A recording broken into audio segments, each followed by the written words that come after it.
He doesn't want us to just cuss people out when we see them or live on this petty little plane. He wants to give us freedom that comes from truly forgiving and letting go that person and that drama. Truly letting it go. Matter of fact, the last verse he says, truly I tell you, you will not get out until you have paid the last penny.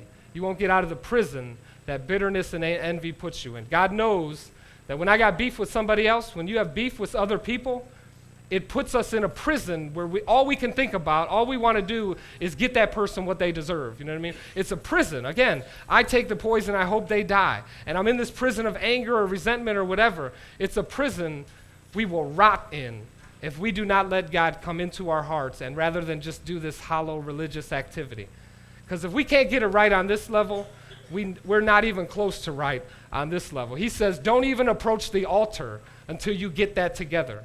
You know what I mean? Until I can literally think of that person and not have beef in my heart, you know what I mean?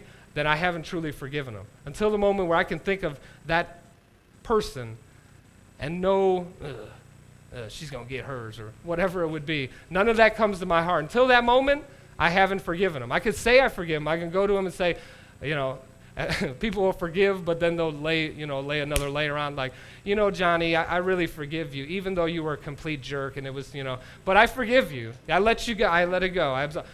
Until I've completely let it go to where I can pray for their best interest and pray that God blesses them and brings them to Him. I haven't completely let it go. And until that point, all this stuff we're doing is just external activity.